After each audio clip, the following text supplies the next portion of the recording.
High school कक्षा 10 की छात्राएं, आप लोगों का दिन मंगलमय हो। विद्यार्थी चर्या का छठा श्लोक है, इसको मैं पढ़ रही हूँ, ध्यान से आप सुने। इसका हिंदी अनुवाद।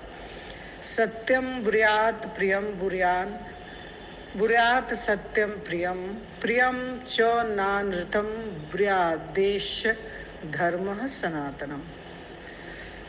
मनु स्मृति से लिया गया है। इसमें मनु जी कह रहे हैं कि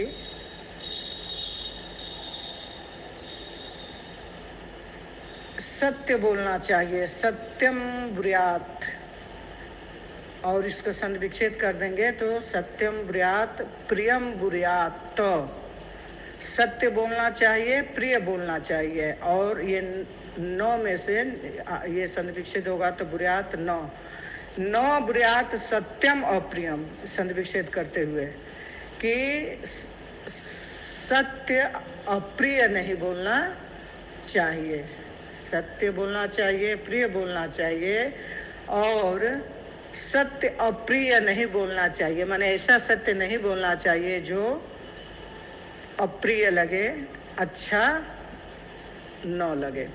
अप्रियम च नानृतम, अनृत माने झूठ, और प्रियम च, और च माने और प्रिय भी नहीं बोलना चाहिए। अनृतम बुर्यात, प्रियम च नानृतम बुर्यात, यानी प्रिय झूठ भी नहीं बोलना चाहिए।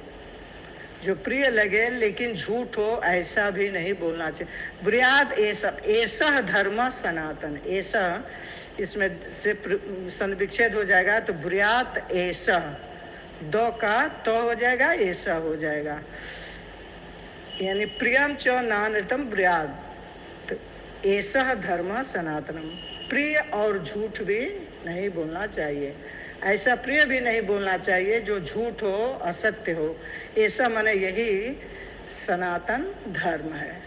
इस दोहे में मनु जी सनातन धर्म की व्याख्या कर रहे हैं। अब 7वां श्लोक है। न पाणिपाद चपलो, न नेत्र चपलो अनृजु, न स्याद वाक चपलाश्चैव, न पर द्रोह कर्म धी। अब विद्यार्थियों को शिक्षा दे रहे हैं मनु जी कि विद्यार्थियों को न पाणिपाद चपलो, पाणि माने हाथ, पाद माने पैर, हाथ पैरों से चंचल नहीं होना चाहिए, यानी हाथ पैर बहुत ज़्यादा हिलाना नहीं चाहिए। न नेत्र चपलो, नेत्र से चंचल भी नहीं होना चाहिए। अनऋजु, और टेढ़ा भी नहीं होना चाहिए, यानी कठोर टेढ़ा भी नहीं होना चाहिए।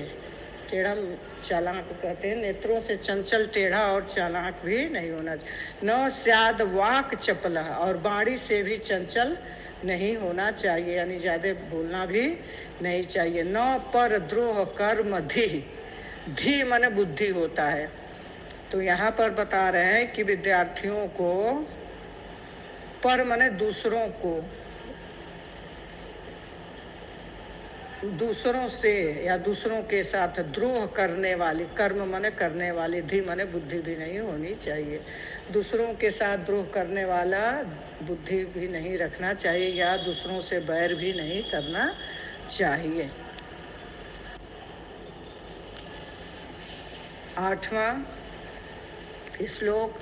सर्वलक्षण हीनोऽपि यह सदाचारवान् नरः, श्रद्धानो अनुसूयश्च शतम वर्षाणि जीवत। यह देखिए यहाँ पर, यह सदाचारवान धन नरः, यह संविच्छेद करेंगे तो हो जाएगा, और श्रद्धानो, अ ये जो टेढ़ा बना है ये अ है, अनुसूयश्च, श्रद्धानो धन अनुसूयश्च पढ़ेंगे।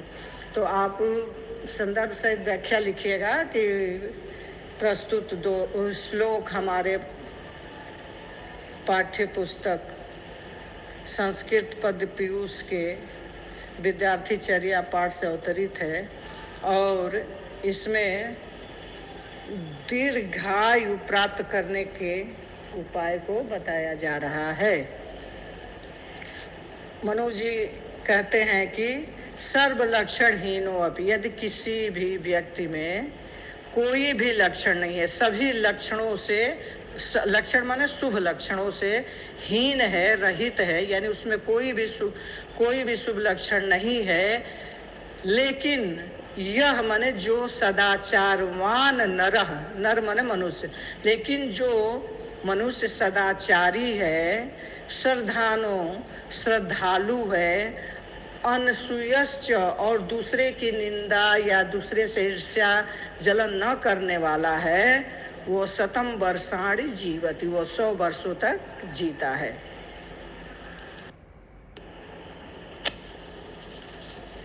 नौवां श्लोक है, सर्वं परवशं दुखम सर्वमात्म वशम सुखम एतद् विद्यात् समासेन लक्षणं सुख दुःखयो।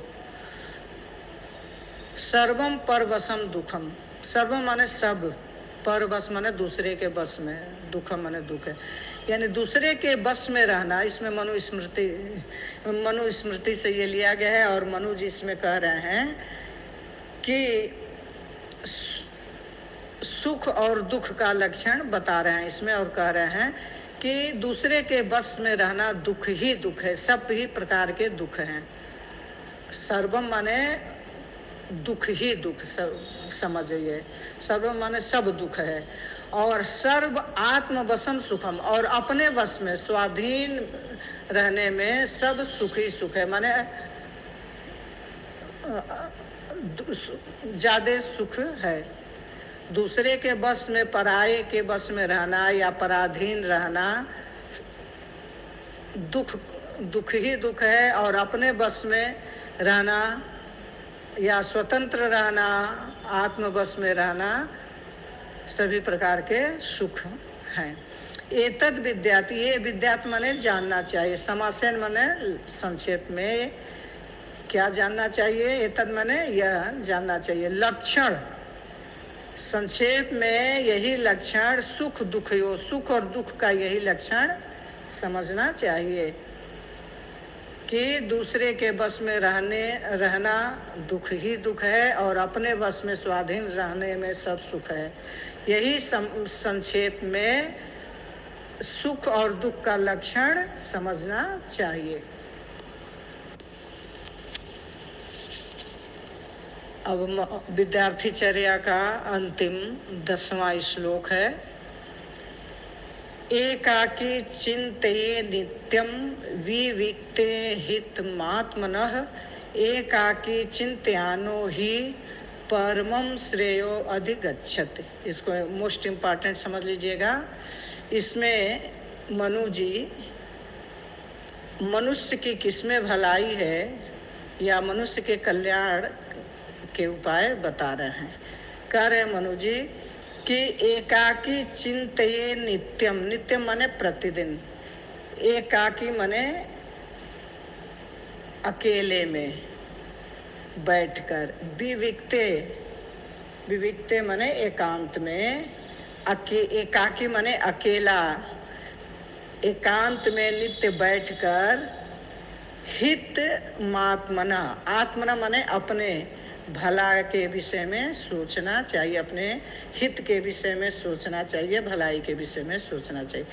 एकाकी मनुष्य को एकांत में, एकाकी माने अकेले, और विविक्ते माने एकांत में बैठकर नित्य प्रतिदिन एक अकेले और एकांत में हित आत्मन, आत्मन माने अपने भलाई के विषय में नित्य प्रति चिंता करनी चाहिए, चिंतन करनी चाहिए या भलाई के विषय में सोचनी चाहिए। एकाकी चिंत्यमानो ही माने निश्चय ही या क्योंकि, या इस तरह से क्योंकि या निश्चय ही एकाकी चिंत्यमानो, अकेले सोचने वाला व्यक्ति जो अकेले में सोचता है ऐसा व्यक्ति, चिंत्यमानो माने अकेले में सोच, एकाकी माने अकेले, चिंत्यमानो माने सोचने वाला व्यक्ति निश्चित ही परमम श्रेयो अधिगच्छति, परम कल्याण को, श्रेय माने कल्याण, मंगल को, अधिगच्छति माने प्राप्त करता है। धन्यवाद।